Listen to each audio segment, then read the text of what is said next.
and really pleased to be here with all of you today to launch IFC's Advancing Sustainable Hydropower series with a focus on biodiversity assessment and management. And I'd very much like to thank my colleagues Leanne Alonso and Pablo Cardinale for designing and dreaming up this webinar series, which I think all of you will enjoy as we go through a series of very interesting and technical discussions between now and May 2021. So this is the first of the series on cumulative impact assessment focused on the Trishuli River Basin. And it's sort of like the umbrella of the webinar series, as all of the future webinars, the following 12, will focus on elements emanating from this cumulative impact assessment, which we launched in July last year. So thank you very much for joining, and we look forward to your active participation. I'll just go through a couple of housekeeping matters so that we can run this webinar smoothly. Leanne, could you move to the next slide, please? So the webinar will be an hour and a half, and you're currently automatically muted. Please be informed that we are recording this session and we will make it available to the participants later. We would like to ensure that your questions and comments are addressed during the course of the webinar. And so you can use the chat box. Don't use the raise the hand option, but place your question in the chat. If you want to direct it to one of the speakers, please put that forward. We will collate them and we will respond to them in a collective manner at the appropriate time.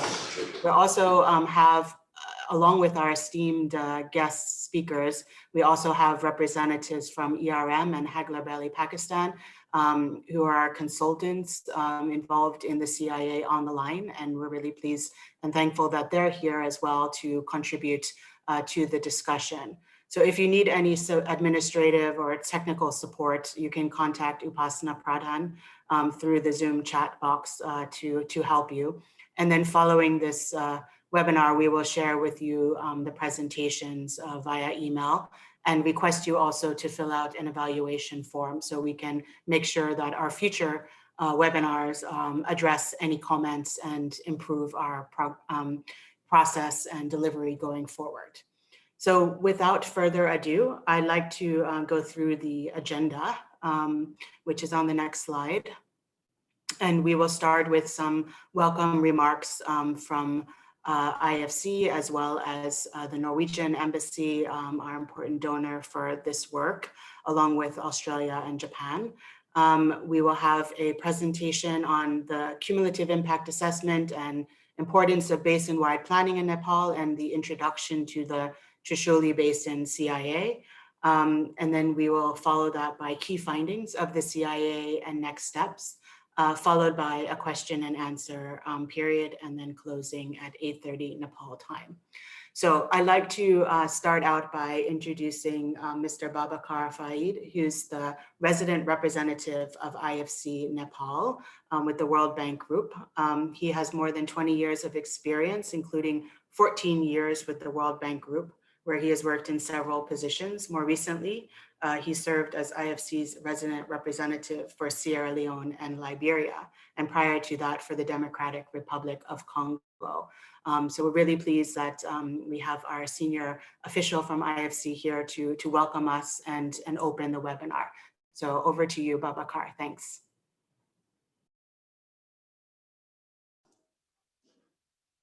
Thank you, Kate. I hope you can hear me well. Excellent. I'm delighted to be here tonight. Good evening, everybody. I'm really happy to be making this remark to open the IFC's webinar series on advancing sustainable hydropower, biodiversity assessment and management in Nepal. So, as you know, this series aims to bring different stakeholders together to discuss key environment issues associated with hydropower in Nepal. So, it follows the cumulative impact assessment for the Trishuli River Basin, which identified several challenges for river basins in relation to biodiversity management. It also it aims to provide initial training on the core field methods that form the Trishuli assessment tool, a standardized field approach to aquatic biodiversity monitoring. So I'd like to thank you for joining the first of 13 webinar. It will be quite a long series, but I'm sure you will all find it very, very useful to be carried out until May of this year. The first webinar on cumulative impact assessment, in acronym CIA, of the Trishuli River Basin focuses on the CI report that IFC released last July and aims to share the findings from the report and also hear from all of you how the results can be used to promote sustainable development in the basin in Nepal. The importance of hydropower for Nepal cannot be overstated, as the country has the potential to be the next regional powerhouse in this area. With that said, we also cannot exploit the natural endowment without making a bird's eye view of the potential negative consequences throughout the entire river basin, which could do more harm than good in the long run. So that's why we need to continue to work together to understand and mitigate cumulative impacts from multiple projects to ensure a sustainable development pathway for the energy sector in Nepal. This study was an integral part of the World Bank Group's Board of Directors approval of the $650 million US, 250 megawatt upper Trishuli 1 hydropower project known as UT1, located in the upstream of the Trishuli Basin. As many of you know, IFC is leading a consortium of 8 international lenders financing this project. And it has put very high standard in terms of environmental and social management, and really setting the benchmark for hydropower development in Nepal. So the study comes against the backdrop of an evolving regulatory and administrative framework on water resources management, sustainable hydropower development, and decentralization. The Nepal Water and Energy Commission Secretariat, with support from the World Bank Group, is in the process of developing river basin plans across major rivers, including the Gandaki Basin. Through the USAID-supported PANI program and in collaboration with WWF, an assessment of high conservation values has been carried out as well. And as part of its environment and social advisory services, IFC worked with the Ministry of Forests and Environment to produce a hydropower sector specific conducted a training of trainers program, and is also in the process of building capacity at the federal and provincial level. IFC has also been supporting the hydropower sector through IPAN, the Independent Power Producers Association of Nepal, as well as individual hydropower companies. So we hope that this session will be beneficial to all participants in helping better understand the importance of cumulative impact assessment and how to manage them. We, of course, also welcome your input, your insights, and look forward to working together with you going forward. I would like to really greatly thank our development partners, the governments of Australia, Norway, and Japan, without whose support these initiatives would not have been possible. I also would really like to personally thank our great team at IFC that's leading this work and also making this presentation, this webinar tonight with Kate, Pablo, Leanne, and Upasana, all of them. Thank you very much from IFC for really doing this great job. So I wish you a very fruitful webinar. I thank you again for coming.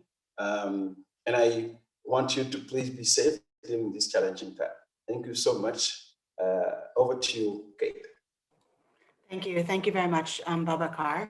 Now I'd like to introduce Mr.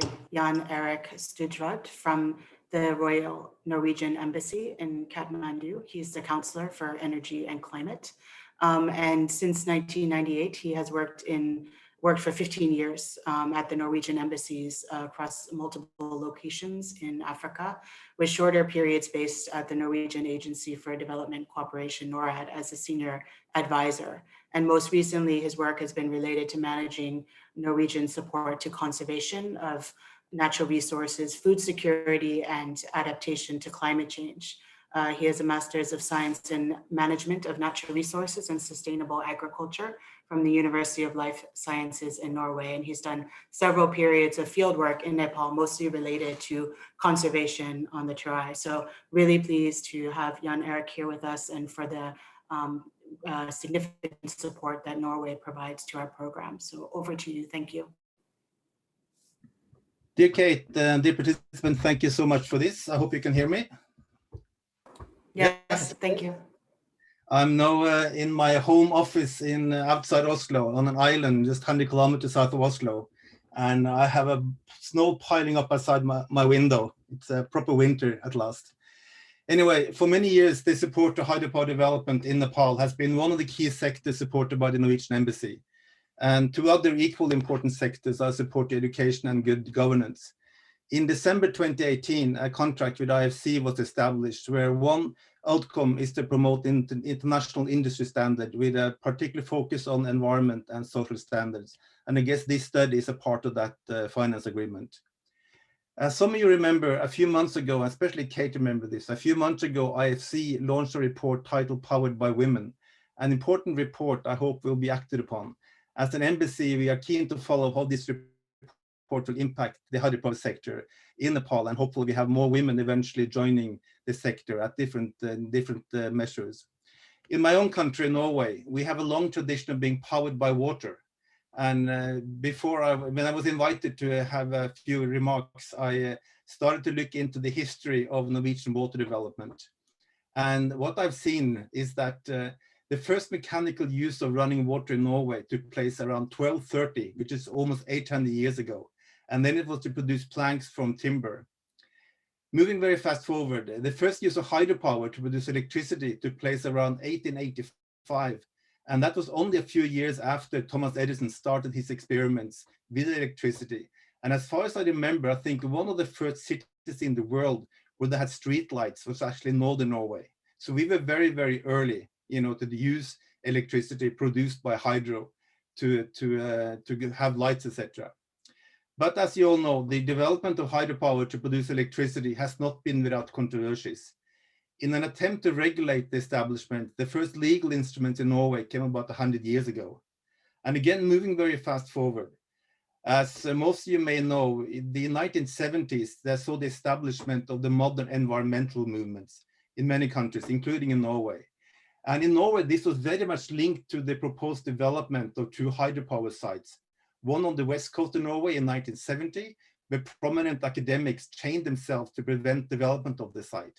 The next one in northern Norway with indigenous Sami people and a growing number of young environmentalists found a common cause to try to prevent the damming of a very important river for the Sami people. The environmentalists and the Sami, they lost in both cases, but this had a very big impact on the future development of hydropower in Norway. In the years that followed, increasingly stronger social environmental regulations were established. While the Norwegian history may not always be relevant for the situation in Nepal or elsewhere, there are some important lessons learned, and the case of the Trishuli River Basin and the study to be presented build in many ways on lessons learned on the importance to focus on a more sustainable development. And this phrase sustainable development has been with us since the World Commission on Environment and Development launched their report in 1987. And the commission was chaired by the then Norwegian Prime Minister, Gro Harlem Brundtland. So no wonder then that the Norwegian Embassy in Kathmandu applauded the launch of this webinar. The focus on how the results from the cumulative impact assessment in the river basin can be used to promote sustainable development is hugely important. The development of hydropower often have significant negative impact on both aquatic and terrestrial ecology. The uniqueness of this study is that the assessment simultaneously of several projects in the basins and not only one site. This is very often overlooked, but should be seen as a prerequisite for basin-wide planning. And this requires multiple stakeholders to come together and contribute to the best solution for the use of the water resources with the minimum environmental and social impact. I would like to congratulate IFC in accomplishing this report and hope that the findings of the study and the webinar will offer clear mitigation measures for a sustainable solution to our development in the Trishuli River Basin. I also hope this approach of cumulative impact study will be useful to assess the impact in other river basins as well. I look forward to listen to the key speakers and to discussions. And once again, thank you very much for your attention and all the best. Thank you. Thank you very much, Jan Erik, and thanks for the shout out to the Powered by Women initiative. And I can see that a number of the representatives are on the line. So I think they'll be continuing to come out in full force. That's great. And I hope that they will raise their comments and questions as well. So let me turn over to us commence our presentation. So the first one will be by Pablo Cardinale, who's our Principal Environment Specialist with IFC. So he's been working over 20 years in the environmental and social risk related issues for infrastructure projects. And he's had special emphasis on renewable energy.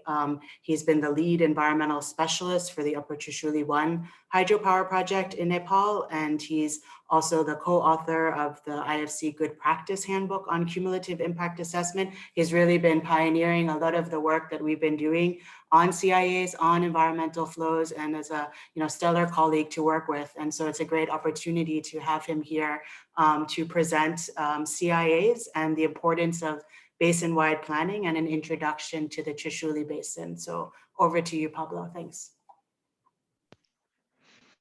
Hi, everyone. Thanks, Kate, for those kind words. And it's really good to see so many familiar names and faces here. So we are already running behind, so I try to move quickly so Lian can go ahead and and we can have a very fruitful discussion. Recently, I mean, this first slide just wanted to show that there is CIA-related regulatory framework and guidelines that have been developed in Nepal or elsewhere. There are CIA considerations in the Environmental and Protection Act of 2019, in the Hydropower EIA manual that was sponsored by the IFC, and the upcoming CIA guidelines that are being sponsored by the bank, as Babakar had mentioned. Initially, there is also guidelines for implementation of ENS safeguards, and there in the financial institutions, they are very specific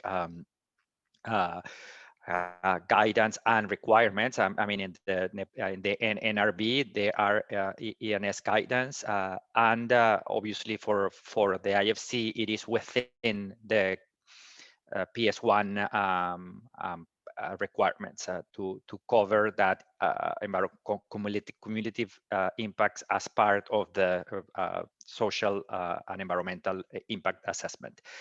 And there are a series of guidelines developed by the IFC or the World Bank together, or different entities. If you can have the next slide, please. That's a copy of the link that you can see for the guidance that the impact assessment manual that the IFC put together. Next slides, please.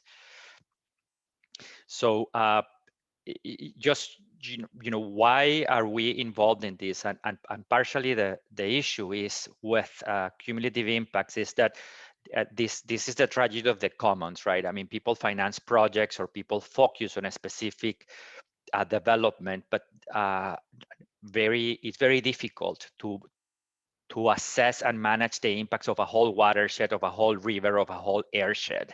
So just very basically the cumulative impacts are just those that result from successive, incremental, and combined effects of an actions that individually really wouldn't do much or wouldn't have a significant impact, but together really have impacts that go beyond what a single project would do. And because we can't cover everything, we really need to start to focus on things that are important to stakeholders and to people, and where that impact is felt. Can I have the next slide, please? So it's often it is defined as this, the death by 1,000 cuts, that you cut it once, it doesn't really matter, but if you cut it many, many times, all these little cuts generate this, what we're calling cumulative impacts. And the cumulative impacts, really, the major problems that we see in the world right now, environmentally speaking, are the result of the cumulative impacts of things that are activities that individually don't have global impacts, but together they do, such as climate change, acidification, loss of biodiversity, etc. Can I have the next slide, please? So next slide. Sorry, click. So I always like to go to this exercise because it is I think it's eye-opening for people that are getting familiar with the concept. I think, you know, this is a series of numbers, and if I ask you to look and give me what's the order, I mean, I promise you there is an order of these numbers. The first thing that you try to do is to use mathematics to find add, subtract, you know, you start to using the perspective of numbers. But if next click, Lian, please. But the order is alphabetically, right? So what I'm trying to say, and if you can have the next click, Lian, is that there is nothing mysterious about CIA. It's just the perspective of that we take, meaning that we have the same. The CIA uses the same tools as environmental and social impact assessment, similar information, data. We have similar uncertainties as we would have in the ESIA, but we assume a different perspective. And this, I like to have this exercise because the focus is just a shift of mind, right? So no, that's all right, Lian, you were in the right slide. So the focus of the project, the CIA has and the ESIA are different because one focuses on the project and is project driven, whereas the CIA focus on the condition of what practitioners call VECs, which is a valued environmental and social component. And so the focus shifts from a project into a VEC, and how different projects influence or modify the condition of that VEC. And typically the scope is expanded both geographically and through time. Next slide, please. So this you'll see in the CIA manual that was prepared by the IFC with multiple stakeholders. The ESIA is project focused, and then you have different impacts on the different receiving bodies, whether it is water or air or solid waste, and those impacts may have indirect impacts into yet another sensitive aspect. But next slide, please.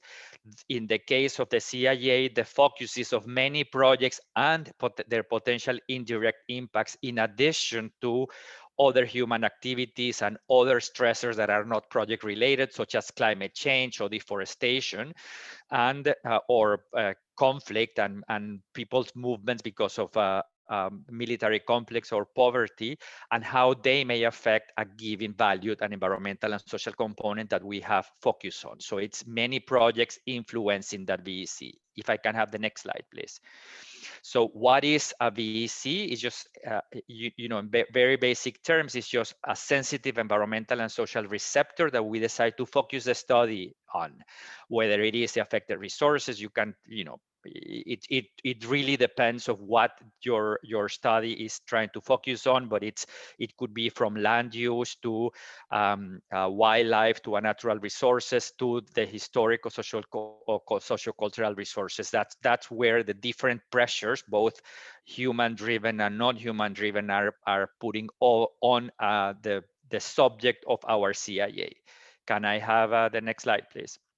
And this is just one example that tries to illustrate what could be the VECs and how you would be assessing the change of conditions. So if you look at ecosystems, which is something that is relevant to the Trishuli and what we're going to be discussing today, you know, the ecosystem would be the VEC, and then how you fragment that habitat, or you lose connectivity of fish or connectivity of some level of fish and wildlife population. If I can have the next slide, please.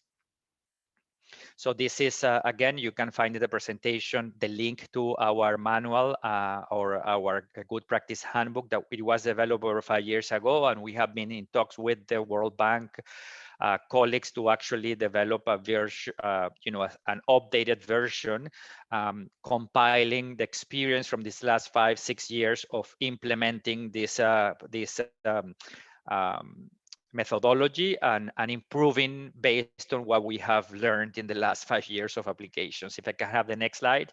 So you'll see that when Leanne goes through the process of the CIA that we did with some people that actually are in this call that you may address the questions, such as people from ERM and Hagler Bailey, you'll see that we follow this 6-step process.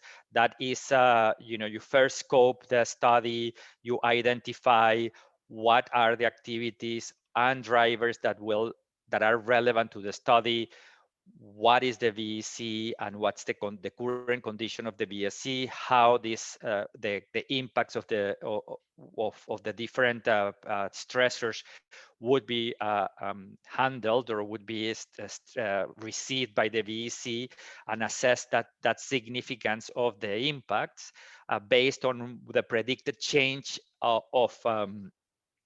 the condition of that VEC vis-a-vis existing condition.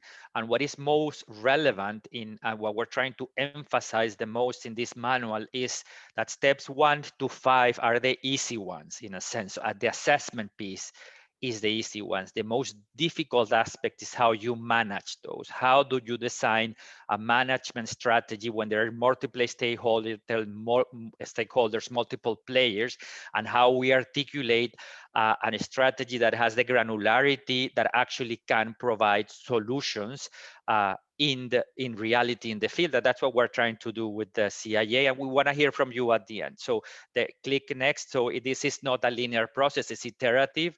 So you can, after you decide to go through the significance, you may want to reassess the scope, or you may want to redefine your VEC. And through all this process, and we will see this in the specifics of the Trishuli one, we have to maintain constant communication with stakeholders, both in the scoping, in selection, which are the VECs that we're going to be focusing on, because we cannot cover absolutely everything, what type of developments we're going to focus on, and how we are moving ahead.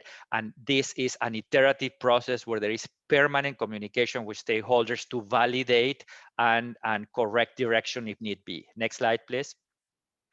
So again, this is what we're going to be talking today is the cumulative impact assessment that took place over the last year and a half, 2 years.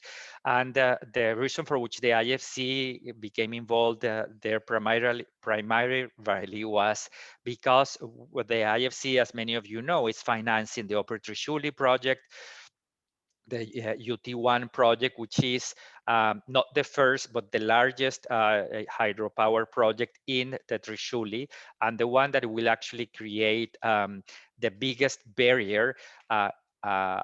So the contribution of the Trishuli, of the UT1 project was assessed to be significant in terms of contribution to the cumulative impacts. But on the other hand, even if the sponsors of the Trishuli wanted really to assess and manage or to assess and invest the money for assessing the cumulative impacts of the existing 6+ projects, plus the 20+ projects that are thought about being developed in that watershed, they really don't have the leverage to manage those projects, even if they wanted to. There is no way that a single sponsor can manage all of the cumulative impact assessments. And that's one of those things that we struggle with as a financier, because we cannot put in a loan agreement that we're going to default our sponsors if the cumulative impacts aren't managed, on the one hand. But on the other hand, as a development institution, we cannot really say, well, it's not the responsibility of our sponsors, so we just don't do anything, right? So there is that balance, and luckily enough, we have had donors and Kate Lazarus, who has been leading this project, that is very complementary to our financing, because we use our investments as an entry point to actually manage the watershed, and this is the outcome of that process. So Upper Trishuli and their sponsors have been a significant stakeholder or an important stakeholder in the development of the CIA. But as you will see through this process, next line, please, this has been, well, can you go to the next slide? I'm sorry, and then I'll go back to this. It has been a process that where there is, no, go back, I'm sorry, yeah, go back to the original slide. It's been a process where we have gone through a lot of stakeholder engagements, and I'll get to there. I'm sorry, I made a mistake. So this was an effort. Can I have the next slide, please? Where we involved certainly the team from the IFC that we're all here, and you've heard from all of us except Upasana, who is the engine behind all this. We'll have people such as ERM and David and Arun are in the call. I don't know if anybody else is in the call. Ness led by Salil, and Hagler Bailey with the support of SANS and Southern Waters. So next slide, please. Just to set up the context, you know, the Trishuli River Basin goes all the way from the border between Nepal and China. It's a river of 130 kilometers. 130 kilometers is a transboundary river. It's one of the key subbasins of the Gandaki, and it goes from high mountains all the way to the plains or a more flat land. It's within or in the buffer zone of the national park and other protected areas, and there is economic activities and cultural activities and religious activities, and a significant amount of indigenous peoples that depend on this on the health of this watershed. If I can have the next slide, please.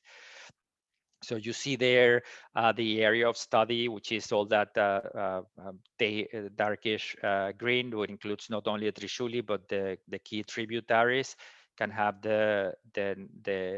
and we had a temporary boundary of 2 scenarios. We had a scenario of the first 10 years and then the 50 years. So we had different scenarios, but I guess the final outcome predicts a 50-year temporary boundary of development in progressive development in this watershed, with all the projects that are currently planned. Next slide, please. And this is essentially what I was the slide that I was trying to get to, which this wasn't done in a vacuum. The selection of the VECs, the agreement that what was important for the different stakeholders for us to focus on was done in consultation with multiple stakeholders, which included not only hydropower developers, but district authorities, local NGOs, you know, other multilateral development banks, affected communities, leaders, and this was an extensive process where there were dozens of meetings, and it's the outcome, and will continue to be as part of the management and some of the activities that we will be hearing through this seminar series. Many of the activities involved diverse stakeholders. Next slide, please. So with this, I'm gonna open up for Lian, that's gonna go into the meat of this onto the study, and then we can open up for questions. So Lian Alonso, I don't know, Kate, if you want to introduce Lian, or Lian will introduce herself. Yeah, so thank you very much, Pablo, and thanks for the introduction and going into more details on the clarity around the differences between EIAs and CIAs. And of course, we do have a couple of questions which we will tackle at the end with regards to your presentation. But now I'd like to invite Lian Alonso to come to the floor. So Leanne earned a PhD in biology from Harvard with a focus on biodiversity and tropical ecology. As the director of the Rapid Assessment Program, RAP, from 1998 to 2001, and director of the Global Biodiversity Exploration at Global Wildlife Conservation from 2011 to 2016. She organized and led over 45 field expeditions to document biodiversity in remote parts of the world. So currently, Leanne is part of our core team here in Nepal, as well as elsewhere, really providing important guidance and technical advice and innovation to the IFC, where she's involved in both evaluating development projects for compliance with international lender environmental standards, particularly IFC's Performance Standard 6, and advising on biodiversity management, but also playing a very key role in our advisory program in Nepal and supporting and leading on all of these kinds of activities, such as the webinar series kickstarting today. So we're really proud to have her as part of our team. She's also the founder of the Women in Nature Network, WIN, which aims to connect and support women to enhance women's leadership and nature conservation. So Leanne will go through some of the key findings of the CIA and some of the next steps. So thanks, Leanne, and over to you. Great, thank you, Kate. You hear me okay? All right, so I'll have to go a little quickly to tell you about. So I want to start with just talking a little bit about the Trishuli River Basin, so you get a feel for what we're talking about here. So the Trishuli River starts in China in the mountains and then comes to the border and then flows south and then eventually joins up with the Gandaki River. Now here, I just want to show you here that the upper part, and there's the Chilume tributary, which is a key tributary in the northern part. The Mailung tributary, Mailung Kola, also comes in.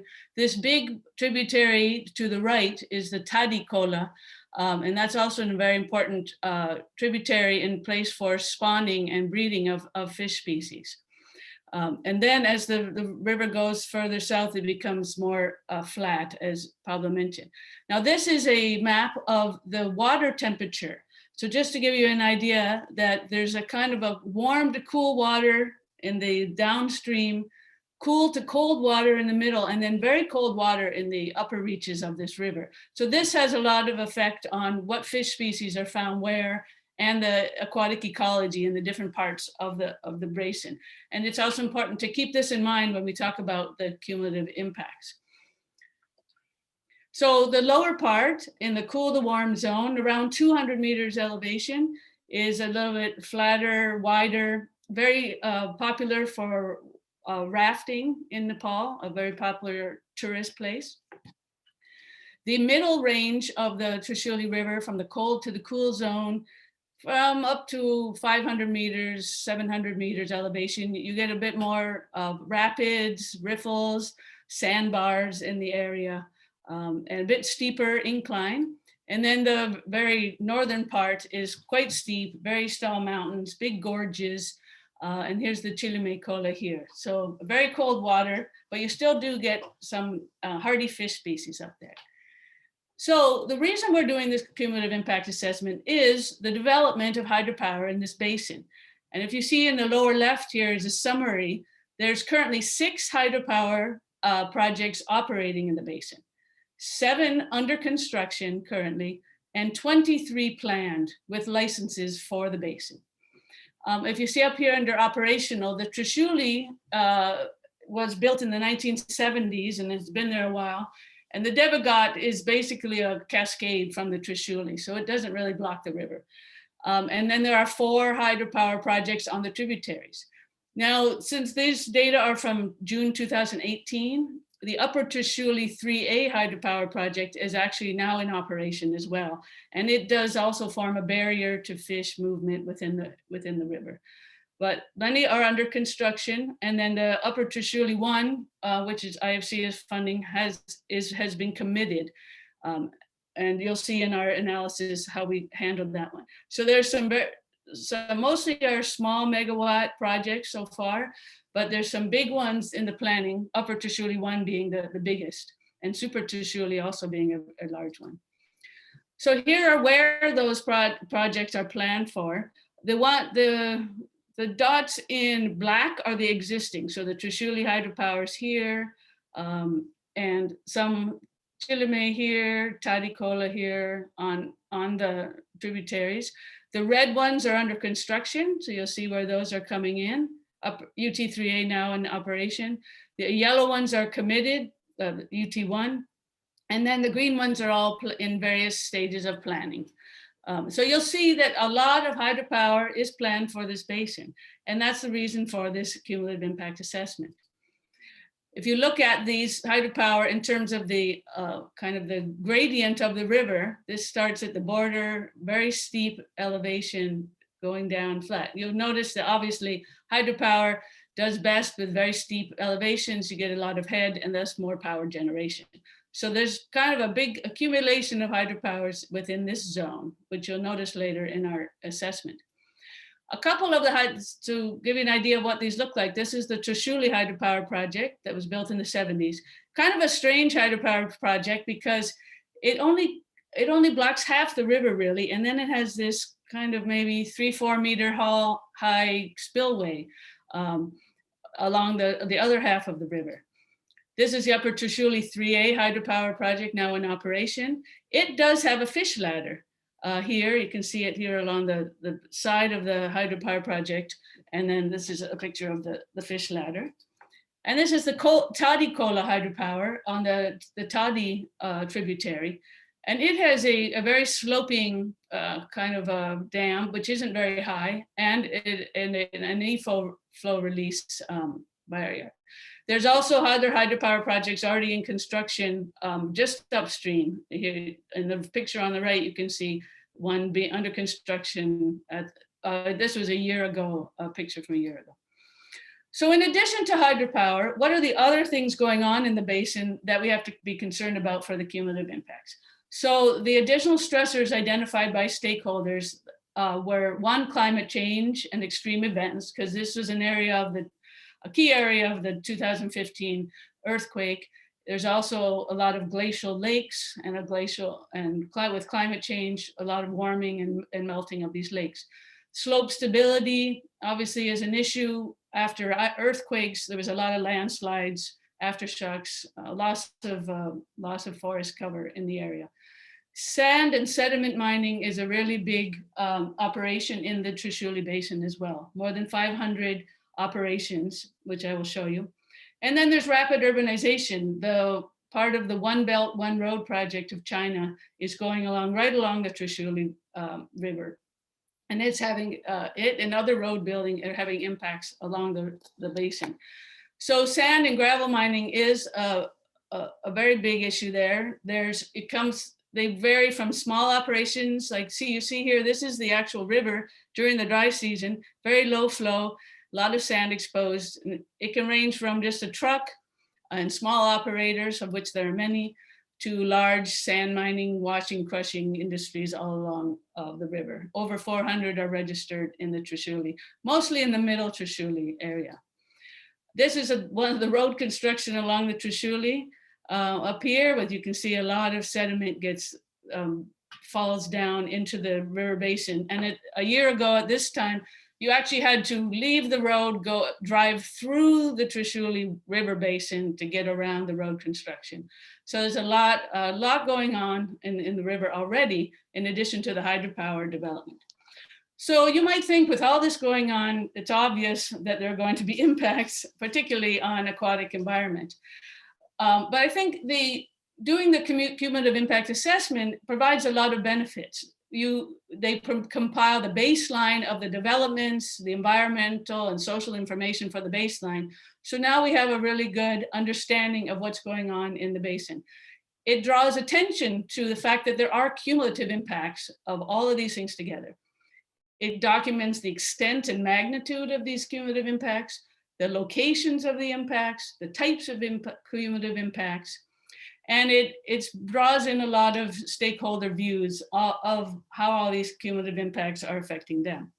And as Pablo mentioned, most importantly, makes recommendations for, well, how do we manage these cumulative impacts so we can reduce them and reduce the impacts on both the people and the environment in the Trishuli. So the process, as Pablo briefly mentioned, you identify these valued ecological, social components. Then you talk a lot with stakeholders. If they're not relevant to stakeholders, then they're screened out. If they are, and if they're related to the development of hydropower and have cumulative impacts due to other stressors, then they're screened into the CIA. We do assessment on them in various ways, which I will now explain, and then look at mitigation options. Now, these are the valued ecological and social components identified for this assessment. Aquatic habitat, for which the assessment was doing a drift ecological flow assessment, which I'll explain. The second one is the terrestrial habitat in Langtang National Park, very important area in Nepal. Another VEC was cultural and religious sites in the basin. Another was livelihoods. And the last was water resources. So the main assessment for all of these was doing this drift ecological assessment. And upon those results were then used as the basis for the other assessments, some of which we used a qualitative assessment, looking at what are some of the other stressors and using the drift results as the basis. So what is drift? Drift is one of the kinds of doing an environmental flow assessment. It's a model called the downstream response to in-stream flow transformations. So you use it, it's a model to predict the impacts of whatever that you're looking at. So in this case, hydropower or project scenarios on various receptors. So in our case, ecological integrity and fish abundance, we use it. We use lessons learned from using drift in other IFC projects, such as in Pakistan, to help us guide this process. So it uses parameters that we collected data actually in the field and used from previous studies on hydrological data, fish, geomorphology, algae, and macroinvertebrates. And the data were collected at 7 sites along the main Trishuli River. And one of the VECs for the aquatic ecology, we use 4 indicator fish species, of which 2 are migratory fish, the snow trout, or asla, as they call in Nepal, and the golden mahseer, also a very important fish species, also the buduna and the Indian catfish. So these were the indicators within this, this model. Now, I'm not an expert on this, and I'm not going to explain it in real detail. I'm going to give you a few little points right now, but there's a lot of detail in Appendix D in the CIA report that you can refer to. Or we will have some, and we also have some of our specialists available during the question and answer to help answer your questions. So fish diversity, looking at these 4 fish indicators, there's about 60 fish species been documented in the basin through various different methodologies. The most recent data and the best data have come from doing surveys for the Upper Trishuli 1 hydropower ESIA by NES, SWECO, Center for Molecular Dynamics Nepal, and others. Now, fish distributions are generally determined by water temperature and the elevation, and many of the migratory species need to move from the main river to these tributaries to breed. So thus access and connectivity within the river are important for them. Particularly for these 2 important fish species, the golden mahseer, which is a globally endangered fish species on the IUCN Red List, and the common snow trout, which is rated as vulnerable on the IUCN Red List. So these 2 fish species, the golden mahseer is found in the Trishuli in the lower elevation parts, and the common snow trout throughout, because it can handle living in the cold water of the upper reaches. This is ideally what we like to see the golden mahseer look like in Nepal. In places where they're really abundant and doing well, you can get huge ones, and they're a very attractive sport fish. But in most places, particularly in the Trishuli, we won't find them big. We barely find them at all. We mostly find them through environmental DNA right now. And they're much smaller fish. And I hope this is the torpeditora. And then the common snow trout is the more common fish within the basin. And we mostly find very small fish. So the populations are growing huge, but we really don't understand much about the populations in the river and need a lot more information. So to put the data into the drift model, they get a lot of different information about all these different indicators. Particularly, this is an example for the Indian catfish. They look at adult fish, juveniles, where they're breeding, spawning. They look at the different kind of habitats they need, what kind of oxygen, what do they eat, when do they breed, where do they move. So all of this goes into the model. And then they make these response curves based on a scenario, and then how, based on all that information, how are they going to respond? For example, this is for if in the dry season, what's going to happen to snow trout? How do they behave based on their biology? In addition, they have response curves that are linked. For example, here, this is some macroinvertebrates, Ephemeroptera, that's mayflies, stoneflies, caddisflies. How do they respond when you change the sediment size, the size of the sediments going in the river? And how do they change when they change the abundance of algae, which is their food? So all these parts of the aquatic ecosystem are linked, and thus they have linked indicators within this drift model. And drift is a kind of high resolution environmental assessment model. So a couple of assumptions in the drift assessment were that the connectivity will be broken for upstream and downstream fish migration by all the hydropower. So they're assuming 100% barrier to upstream fish migration, 90% barrier to downstream.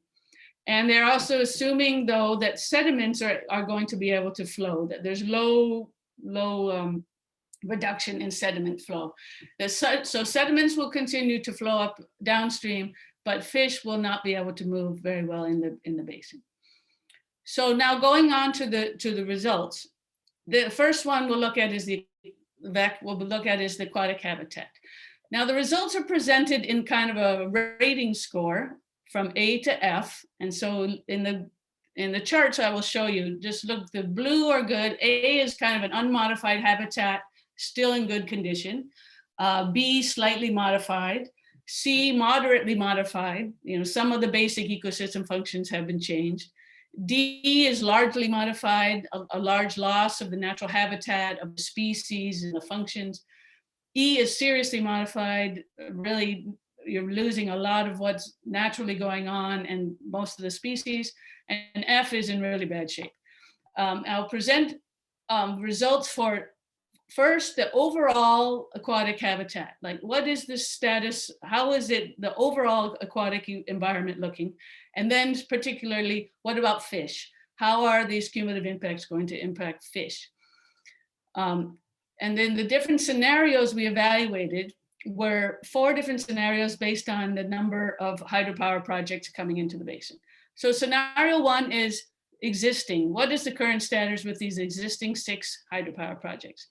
Scenario 2A in the charts is adding in the under construction projects, so for a total of 13. Scenario 2B then adds in Upper Trishuli 1, the committed project, so 14. And then scenario 3 is the full development. What if we developed all 36 projects in the basin? All these projects plus the other stressors, the sand mining, the climate change, those other things, what's going to happen to aquatic environment and fish? Just to remind you, these the results are also presented by the site within the basin. So these are where the data were taken. So environmental e-flow site 1 was upstream, then 2 here, 3, 4, these are in the kind of cold water zone. 5 and 6 were in the cold water zone. And then e-flow site 7 is the downstream site. So the results are also presented by a scenario, but also by where where in the river they're happening. So this gives us some important information so we can see where these cumulative impacts will be more important. So this is the results for the overall aquatic ecology. And you'll see that in existing, most of the sites E-flow 1 was upstream. You might recall E-flow site 7 is downstream. Most of the sites are in, not bad shape. B, C, E-flow 6, where there's a more population density and more sand mining, is not currently not in as good a shape. But B and C conditions. You add in the under construction projects, the conditions get a bit worse. B, C, C, D, C, D, B. You add in UT1, you'll get even a bit worse conditions, goes to C, D, particularly at E-flow site 2 goes to E, because that's in the dewatered stretch of the Upper Trishuli 1 project between the dam and the powerhouse. And remember, this all assumes no mitigation is being done. So there are ways that we'll be able to mitigate some of these impacts. And that's the idea of identifying where these things are going to happen. So the scores get a bit worse under the construction, and full development, the basin goes from B to D or E in most cases at all of the sites. So as you would expect, the overall aquatic ecology integrity will decline when you add in all of these hydropower projects. And here's just a kind of a schematic. You see green is fairly good. This one map on the left is the existing scenario. So you'll see that it's fairly good in green. If you look on the right, that's the full development scenario, and it turns fairly red and in not good shape. Now, for the fish integrity, it's similar and maybe even worse. It's not in great shape now due to a lot of the sand mining and already some blockages within the river. C and D, C's and D's. It gets to worse, the D's and F's fairly quickly under the under construction scenario. The under construction and committed, you get F conditions, which are very highly modified because there's a lot of blocking of the connectivity for the fish. And the full development scenario, really looking bad. So on the fish, you'll see that, and then we can tell where these impacts are going to be most severe. Obviously, where there are more hydropower projects, seriously modified on the upper zone, largely modified here in the middle, seriously modified again where there's more hydropowers coming in, and moderately downstream. Although with the super Trishuli coming in, there will be localized impacts, but the cumulative impacts will not be so much downstream. And so these all come from the barrier effects of the dams, low flows from the low flow areas of the dams, degradation of habitats if some of the projects are peaking or low flows, and additional stressors such as sand and gravel mining. Now, in each fish species will be impacted differently. The snow trout and the mahseer, you'll see red zones here, they are getting more highly impacted due to their migratory needs. They need to move from the main river to these tributaries. And if they're blocked, they're not going to be able to continue their breeding and habitats. The Beduna and the Indian catfish, they are smaller fish that don't move so far and have more specific habitats that may not be impacted by the cumulative nature of the projects. So moving on quickly to the terrestrial habitat deck. Langtang National Park is a very important aspect of this area. Now here on the map to the left, you see the river going up there, and then Langtang just reaches just over the river to the river. So the river runs through part of the buffer zone of Langtang National Park. And it's a very attractive place for hiking and tourism in Nepal. One of the major impacts for the terrestrial is going to be transmission lines from these hydropower projects. These little dots are all different transmission lines that are going to be built or expanded to take the power from these hydropower projects to people. So that's going to be one of the major impacts. And then here's just a table I'm not going to read it all, but briefly, just the main impacts will be making road construction, people come to the park, and landslides, land instability, access for people. Transmission lines will also increase habitat loss and access for people to park. Some structures such as worker camps and some of the infrastructure for some of these hydropower projects might also impact the park. And so there are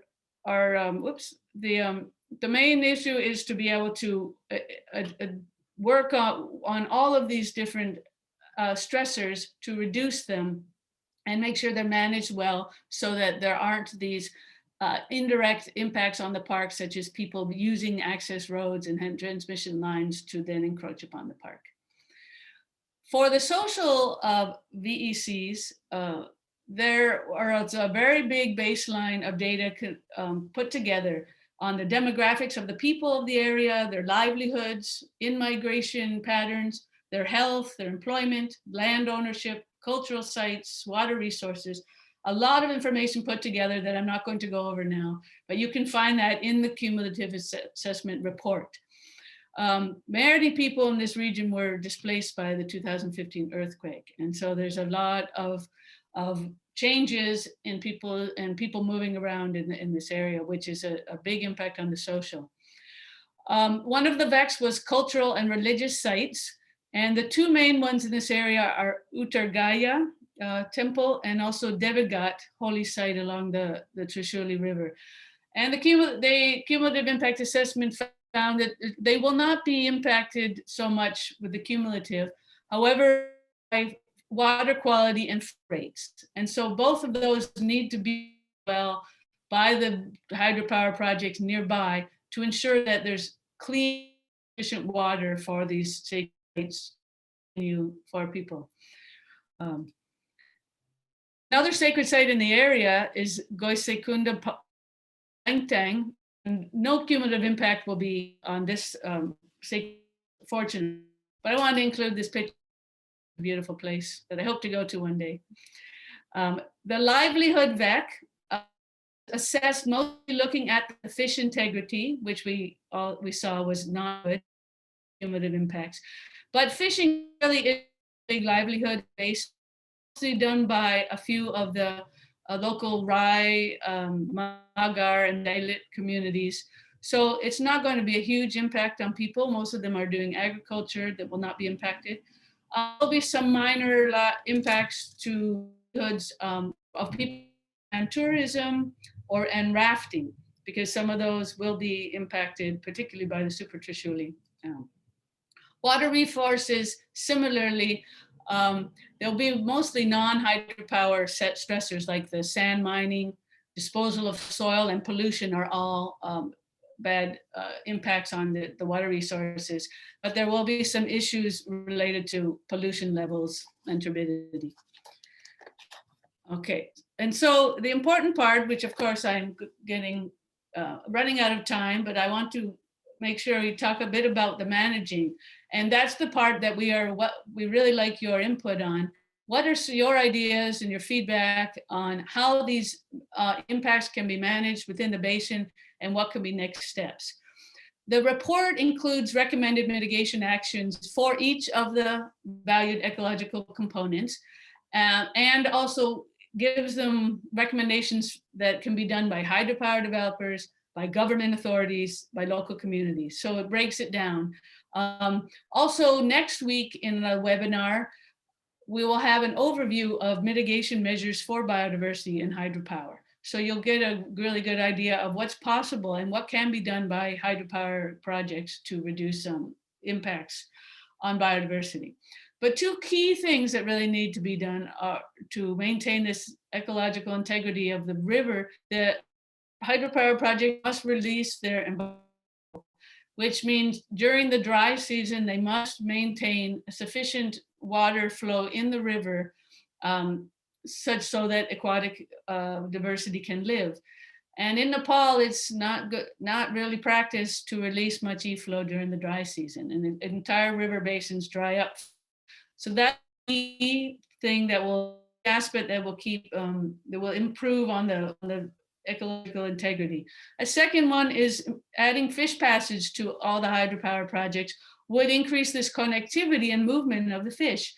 And Upper Trishuli 1 will have a fish ladder that we hope will work well.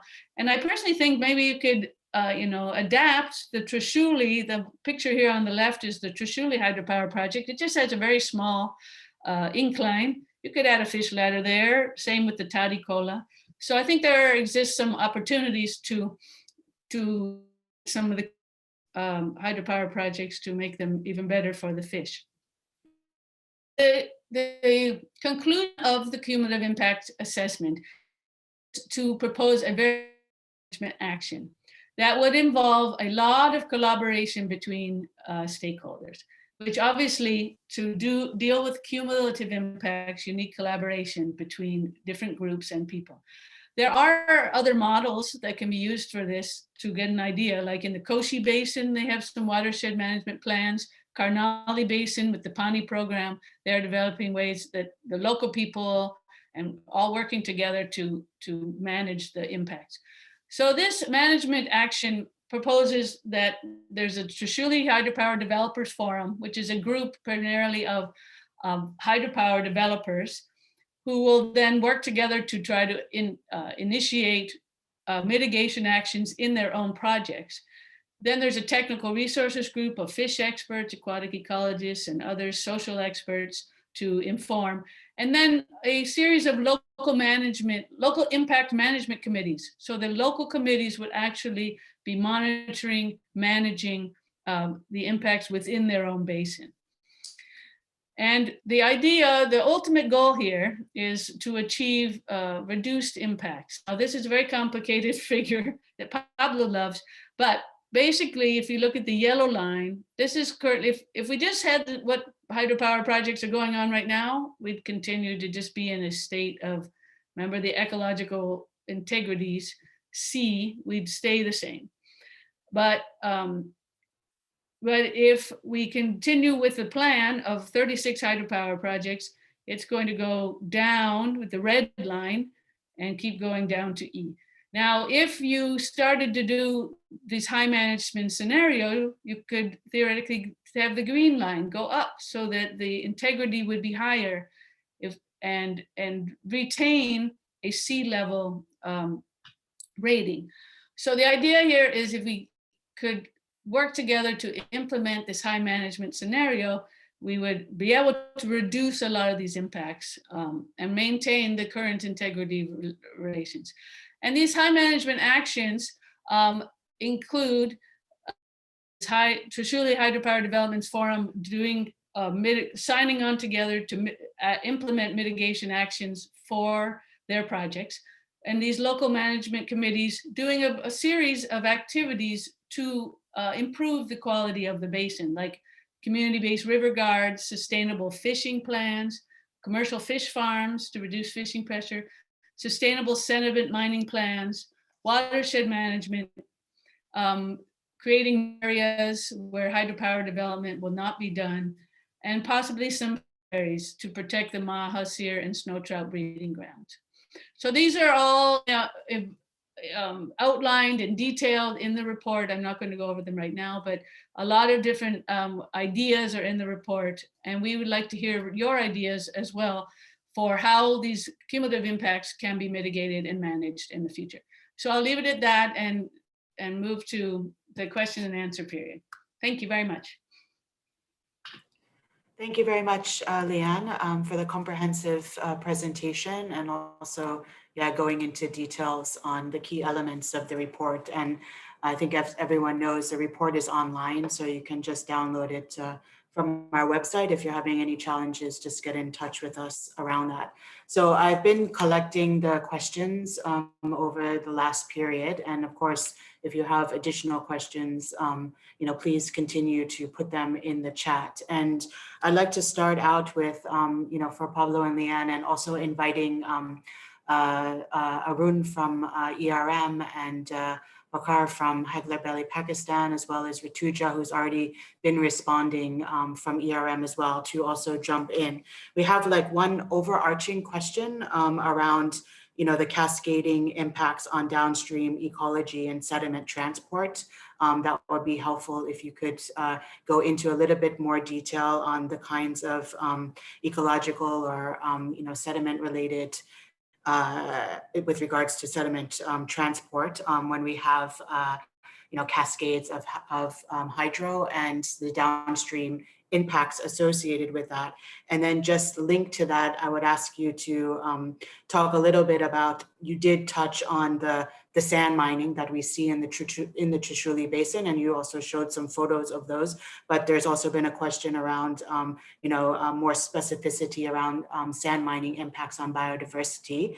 And then the final one sort of in this grouping would be around, it's a bit broad, but around environmental flows, impacts, but maybe focusing more specifically around environmental flows impacts from multiple projects. So like we can just talk about it more in the context of that cascades of hydropower.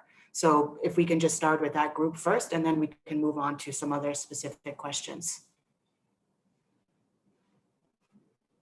Who wants to start?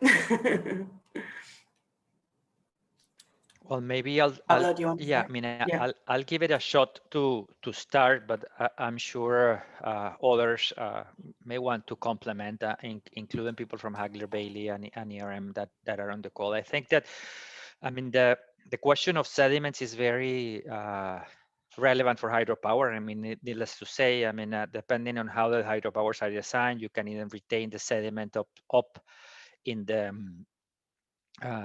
reservoir, or change the flow patterns of sediment up and down streams, and the quality and the type of sediments that flow up and down. I'm not really clear on what the question is in terms of when we are doing a CIA or an ESIA for that matter, sediment flow is part of the environmental flow study, right? So I think that's something that we try to make clear when we're talking about environmental flow. We're not only talking about water, we're talking about water and timing of water, quantity of water, when that comes, quality, etc. We're talking about sediments, how sediment flows is managed, and also biota, right? How are fish moving up and down, invertebrates and plants, etc. So when we're talking about environmental flows, how we define it is all those three things. So when we're talking drift, for instance, that model that was developed by Southern Waters and we have used in Pakistan, and I see Vakar is on the call, so he can probably enter more into detail. That's one. Sediment flow, it is one of the parameters including and the responses of the different I guess VCs, or the different components that we are trying to evaluate. It's linked to how sediments are behaving. So in a nutshell, we include in this type of studies the behavior of sediments and how that dynamic influence the outcome of what we believe impacts, and then it links to how we are planning to, or we're proposing to mitigate, whether it is watershed management, whether it is how you time the flushing of the operational of the cascade, and how you release sediments during high flows, so you avoid all the potential impacts in terms of erosion, in terms of silting some of the spawning grounds, etc. So this is, we could, and actually we may even have in this series, I don't know, some specific event or training on sediment management. I believe we do, Kate. I'm not sure, but this, so stay tuned. Stay tuned, because this is a very, it's a very complex aspect just to reply, because there is many layers where sediments relate to ecology, to people, to operational and maintenance of the cascade, etc. But just to let you know that we have, sediment is very much part of drift and of the analysis that we do. And I'll stop here to see if maybe Vakar and Lian or... Yeah, so I just ask, just say that on May 25th in this webinar series, the webinar will be completely about impacts of sediments on aquatic ecology, and the cumulative and the cascading impacts of sediments. So I hope you join that one, and it'll, I think, answer a lot of the questions from that were just asked. Okay, thanks. Yeah. So would you like to make a comment, Bakar? You're coming on my screen in full form. Right, just specific to sediments, if you look at the information that Leanne had shared, we'd say that a certain amount of heavy or sediment, suspended sediment will flow through a dam. Now, bigger the reservoir, the bigger the entrapment of heavy sediment, and the suspended sediment will flow through. But what happens over here is that the heavy sediment, which is more important, it is a substrate for algae production that the fish will eat. And it is where the eggs may be deposited, and it's where some of the smaller fish at the bottom would be dwelling. On one hand, we have the miners taking away a lot of that bed away. That will essentially kill a mountain river. It's not like a river in the plains where the fish are very different. And then the heavy sediment moves very occasionally with floods. So in comes the dams and the projects. And when they block the heavy sediment, downstream, you're removing the heavy sediments. The two put together is a near catastrophe for the aquatic ecology. So as Pablo said, the sediment flows interrupted and then extracted will make a huge difference on the ecology, the whole food chain, the breeding, the feeding, and the hiding, or the places where the fish hide. All of that will happen. And the other aspect on top of that, when we impose flow changes, and the flow moves the sediment, so you stop the flow, the sediments also stop. That is another major aspect that we're dealing with. There was one comment that I saw about the downstream impacts. I think it's interesting when they put the obstructions in the rivers, there are upstream impacts as well. A fish may be trying to swim upstream to its spawning grounds in a tributary, and the mahseer have been shown to home in on their breeding areas. Julie and David are on this call, and there was some interesting research work done in Bhutan. So if there's a dam in place and the fish wants to go back to breed where it was born, it won't be able to go upstream. And if it has to find a suitable temperature upstream for wintering or summering or whatever, it won't be able to go over there. So the upstream and downstream for the fish highways are all the same. So over to you, Kate. Thank you. Thanks, Vakar. Leanne, did you want to add anything else with regards to the questions on sand mining and environmental flows? No, I don't think at this time. It will be addressed in this other webinar. Okay. Yeah, the only thing maybe worth mentioning, and with regard to the sand mining, and from experience that Bakar and their team have had in Pakistan, you may remember that one of the plans that are proposed in the CIA management plan is actually sustainable mining, sustainable sand mining. So, I mean, again, this is not fully related to the aspects of the sediments behavior vis-a-vis the hydropower operations and the cumulative impacts. But what it is clear is that sand mining, it's an important stressor that it's not necessarily related to the projects, to the hydropower projects, but it's another pressure on habitat, and it's another pressure on all of these things that Bakar was mentioning. So one of the things that we typically try to do is, and again, this is easier said than done, is how do we, as part of the watershed management, convince in this structure that Leanne had described, some sort of stewardship and ownership by communities and local governments of how and where they are going to be, how, where, and when they will be mining the sand out of the river, because the ecological impacts, forget about hydropower, but the ecological impacts of intense sand mining, it's enormous. And we have seen this pretty much everywhere there is a river. they are mining the hell out of the poor rivers, which has significant consequences. So there are some very easy measures to take. If you're going to mine, can you mine where the reservoir is going to be instead of right below the dam, right? So at least if you're going to be destroying the riverbed, well, destroy the riverbed where there will be no use for it because it'll be under the reservoir. For example, just regulate some areas where you are going to be mining. Try to mine outside of the riverbed. So there are practices that we're trying to establish in some of these watersheds that put some level of control. I don't think we'll be able to eliminate all the sand mining unless somebody discovers how to mine the desert and make concrete out of the desert, which is an idea there for someone to explore. But unfortunately, until we cannot get cement and concrete out of the desert, people are still using rivers. So how can we control and regulate that so it is sustainable for people and fish? But that's very much part of our proposal on the CIA management strategy specifically for the Trishuli.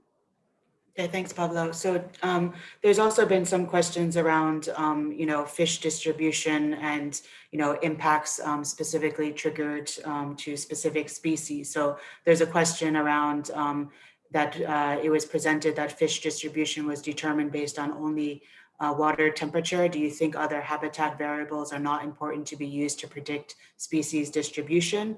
And does the impacts triggered to a specific species may that also be felt in other species of other areas that are distributed in other locations? So Leanne, would you like to respond to that? Obviously, there are many different factors involved in where the fish are distributed and where they're living and where you'll find them. I was just saying water temperature was one of them, and a key one in this basin because there's such a cold area. The water is so cold in the upper reaches, we do get a much reduced. We only find 6 to 8 species of fish in the very high upper reaches, whereas you can find 40, 60 species in the downstream area. So water temperature obviously is just one. There's a lot of different things about habitat. Many fish are very specific to habitats. Some need riffles, some need certain kinds of boulders, rocks, some need fast flowing river, some need no flowing river, some prefer tributaries. So obviously there's a lot of different aspects. And those 4 fish species were selected just as indicators of other fish. So the 2 were selected. I saw one question about why do we select these indicators, and maybe Arun and then can also, and Bakar can also speak to this, but I would say because they're important, the 2, the golden mahseer and the snow trout are globally threatened species, and so they're important. Also, they're migratory fish species, so give us an idea of what is going to happen to migratory fish. The other 2 fish species were selected because they had different habits, a different size, different habitats, and they prefer different kinds of water and habitats. So to be able to indicate those other kinds of fish. Yeah. Thanks. I'm just going to move on just to some of the social related involved in a biodiversity related webinar series, but that doesn't mean that the social dimensions aren't interlinked. And just given time constraints, there are a couple of questions related to social or coordination or governance, and I'd like to ask Rituja from ERM to respond to them. One is around, and you did respond on the chat, but just to reiterate how the central government stakeholders were involved in the process. Another was around, this complex question that we always face around, the role of the regional government, or is there a kind of a central body like a river basin committee that's responsible for coordinating, various different individual projects and their associated impacts. There's also been a question around, the role of the free prior informed consent FPIC process that was carried out for UT1, and where does that fit into the management in addition to the local impact impact management committees. And finally, there was a question around, engagement with stakeholders and that complex understanding around the differences between the EIA and the CIA that Pablo, explained early on. And was there, more specific, did we develop more culturally appropriate information or communication materials as you went out and carried, the 52 stakeholder consultations and so forth? So if I may ask you, Rituja, to jump in on that, that would be great. Thanks. Sure, thanks, Kate, and pleasure to be here along with all of you. Let me just respond to them one by one, and just checking that you can hear me, Kate, okay? Yeah, okay. Thanks, Rituja. So on the central government stakeholders, we had a bunch of different ministries that we, of course, identified as stakeholder groups, and thereafter we consulted them not just for collecting information, but also we kept including them in the Trishuli Hydropower Developer Forum workshops that happened. I think we did 4 or 5 altogether. They happened once every quarter based on how the study was progressing. And the Ministry of Forest and Environment, as well as the Department of Electricity Development, both of whom are key in taking this forward, were very much front and center there. And I remember one of the workshops that we did where we broke up the audience into different groups. Each of them had a problem to solve and or rather think of solutions. And I think that was quite effective because we strategically placed one government ministry with some developers and some experts just to create that a discussion going. So that's just one response that yes, they were included. With respect to government authorities responsible for coordinating, I'm going to try. But if there's someone from Nepal, that will be great if they can add to this. There is the Ministry of Water Resources, Irrigation and Energy, the Maori, and they are currently making river basin plans. So again, we consulted them and we understand that they're working with a range of international research agencies to help them develop these river basin plans. And hopefully now that the report is public, they can take some inputs based on the charter and the mitigation that we've suggested at a watershed level in terms of planning, or at least looking at the planning perspective. With respect to the question on FPIC, again, Kate, I'm going to try, but if you can complement this, the FPIC process that was run for UT1 sort of predated the consultations. They more or less happened at the same time, but that was a very specific process linked to the Tamang community up in Rasua. For the Trishuli, as you move from the upper reaches to downstream, you'll see that the profile of the community changes. While there are Adivasi Janjatis across the basin, there are also other communities and their dependence on the resources such as fishing and their contribution to some of the stressors such as sand mining becomes very apparent. So we actually referred and alluded to the FPIC process, all of the consultation materials and the principles that this was based on. We tried to apply that to the local impact management committee structure.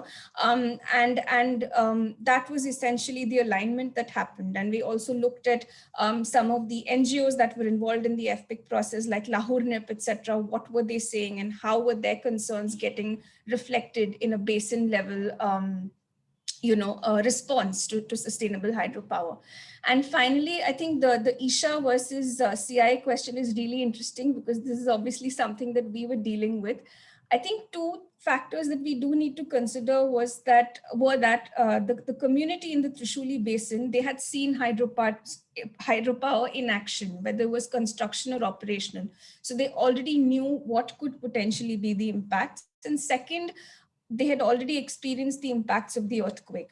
With that said, wherever we did do consultations and we ensured that we were doing consultations across different groups, upstream, midstream, and downstream, they were actually pretty happy to talk to us about the cumulative impacts because they said that Isha projects or individual hydro developers tend to be focused on their project, their area of influence and their study area. And they were happy that people were asking them overall, even about things like labor influx, inflation, which are so intrinsically linked to livelihoods. So I think for them, it was, we were successful in getting feedback. In terms of culturally appropriate material, I don't think we used any really highly designed graphics, etc. We ensured that we had people who spoke the local language. So whether it was Tamang up in Rasua, and similarly down as we moved along the basin, and we just ensured that there was sufficient time to actually get feedback across women. Also the Dalit community, they were involved in a lot of fishing. And we tried to create a sense of the VEC, and Pablo mentioned the difference upfront in terms of the condition versus the baseline profile. We tried to just explain that as best as we could and get their response. So yeah, hope that helped. Thank you. Thanks very much, Rituja. So there's just a few more minutes left, and I just want to make sure that we try to get to the final questions. There's been, a question, comment, two of them sort of interrelated about, how to influence attitudes of government and industry, who are focusing on economic benefits and not so much on cumulative or the health of, river ecosystem, as well as, the lack of monitoring by government, especially when, certain elements are agreed upon in an EIA or a management plan, and the lack of monitoring by the government and or others later on, and how we might be, addressing that or discussing that with the Nepal government. I'd say with both of these two, this is kind of a long-term process and something that we face certainly not only in Nepal, but in multiple countries. And what we've been doing is trying to tackle it from various different angles. So one is tackling it from working with the government by, trying to create improved, practical guidance and policies and capacity building, and cascading that down to the, provincial levels, particularly with EIA handbooks. And that also includes, environmental flows and cumulative impact assessment elements. The other angle is, of course, trying to tackle it through the role of the industry itself and developers. So whether through individual projects and or through, for example, the Independent Power Producers Association of Nepal, EPAN, which plays a key role in engaging with the industry, but also lobbying government. So building up their capacity on good practices and really trying to debunk, this myth that it's more costly or it takes more time, it's going to cause more delays, but really trying to show that business case and why it makes sense to address these issues. So it takes a long time, engagement, and there's multiple players, of course, beyond IFC that are involved in the Nepal hydropower sector that we're trying to work together and convene and sort of tackle these together. But we certainly welcome inputs into how to do that better, and also to continue ways in which we can share in practical information. I think we're now at the stage of really trying to make sure that we get to practicality, and I think the webinar series is really trying to do just that. There is a question with regards to incorporation of some of these elements into specific project documents like power purchase agreements or power development agreements. And I'd like to ask Pablo to reflect on that within this context as to how do you actually do studies like this and then have them actually translate into specific requirements and responsibilities of the developers themselves. Thanks.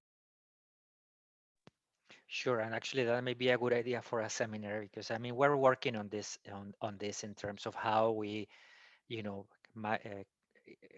put some granularity in the PPAs, in the loan agreements, in the EPC contractor management, so these things are considered, right? And to a certain degree, Pakistan has been a pioneer on doing this, and they have been quite successful in actually reflecting back even to the tariff some of this cost and the contribution to cumulative impacts or the project specific measures to be part of the whole management. We are, I mean, this is work in progress, Kate, as you know, but what we have indeed involved in private public trainings and some of the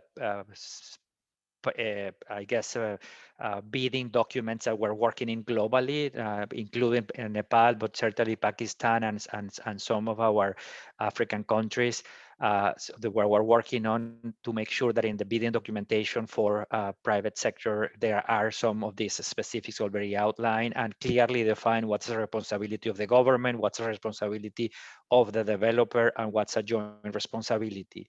I mean, I don't know, Kate, if that's satisfactory. I know we're running out of time, but that may be actually quite an interesting seminar series to see where it's the most appropriate place contractually, whether it's in a concession agreement, whether it is a loan agreement, whether it is, you know, at a regulatory level where these little pieces should be reflected and how they come all together.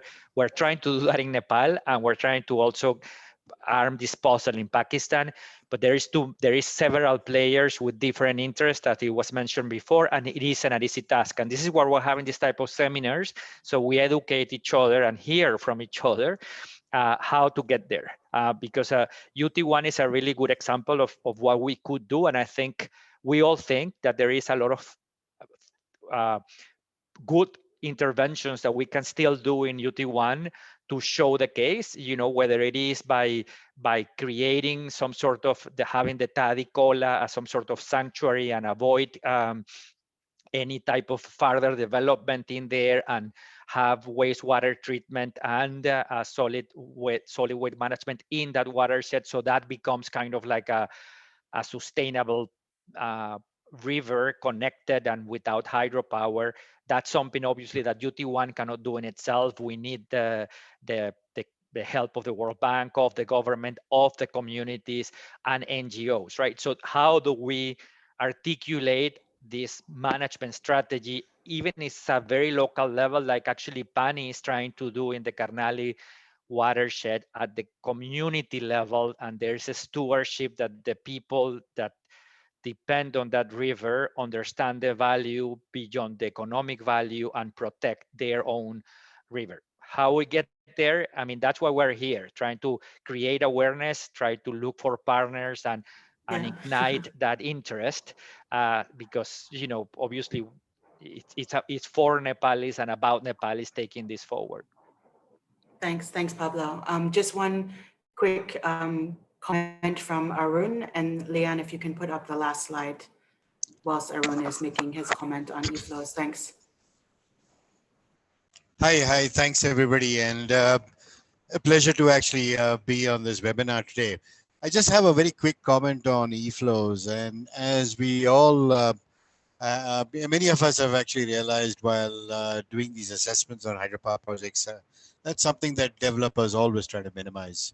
It becomes a contentious issues between lenders, specialists and developers, and finally actually it's a process of negotiation to actually release the right kind of e-flows. But there are two kind of things that made me think that e-flows are probably very, very central to hydropower development. If you remember in one of the slides, there was a town called Devigat mentioned. And Devigat is actually, the river is adjacent to a cremation ground.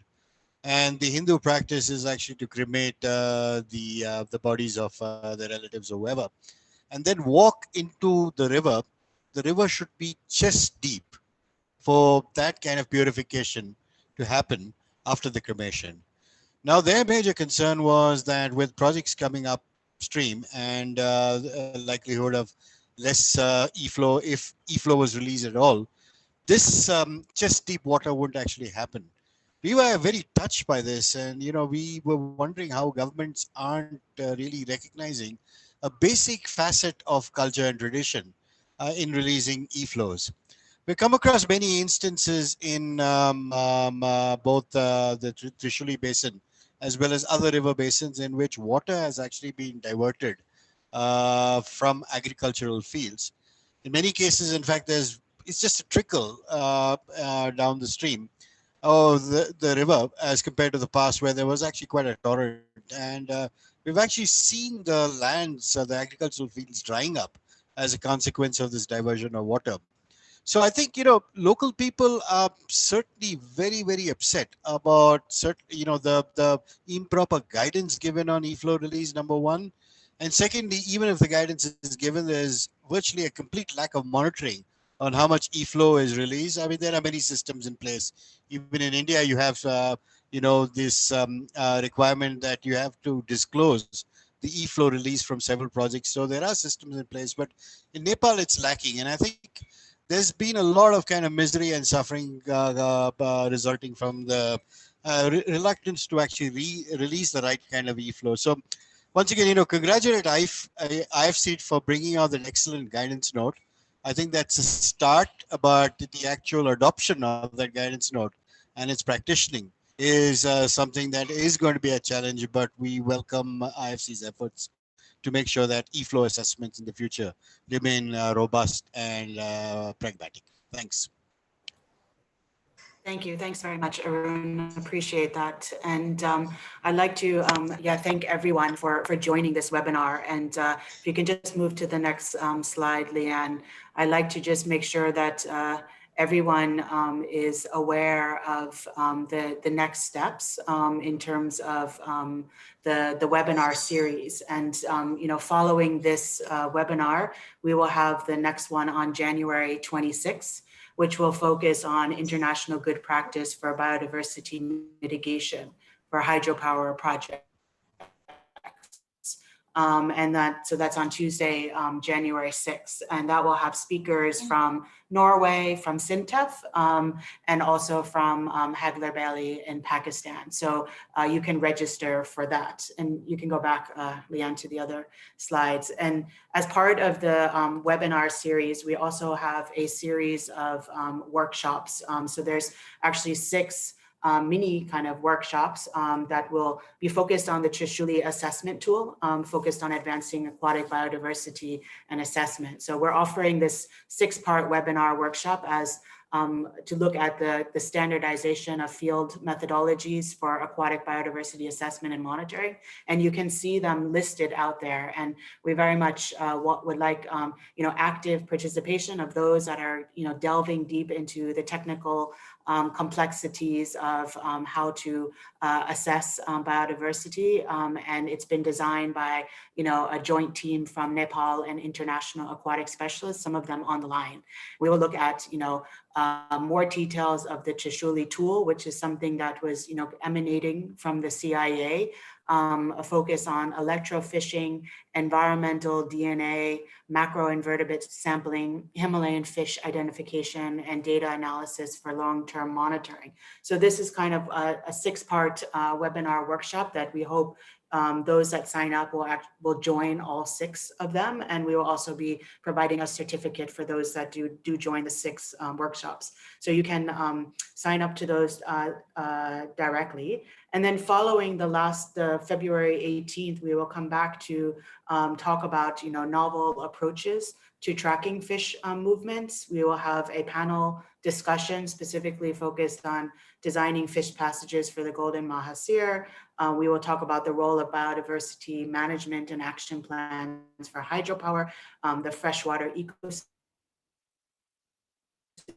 assessment handbook that's being led by ECMOD.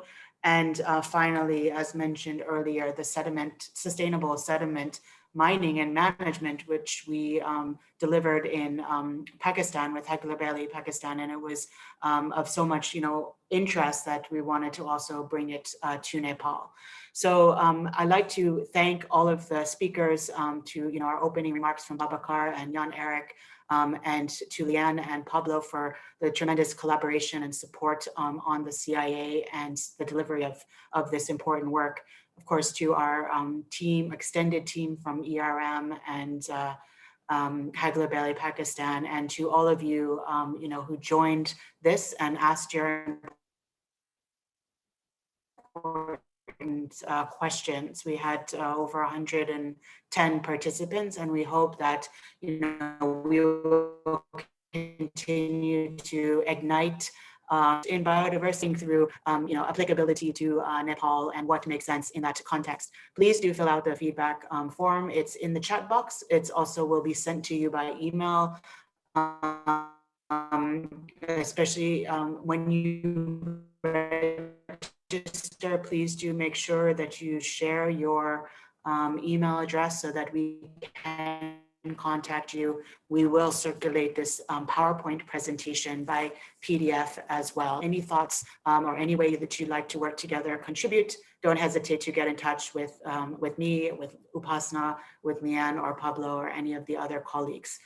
So thank you very much for those that got up early and those that are staying up late and those in between in South Asia. Very much appreciated. So thanks a lot and have a good night. Thanks.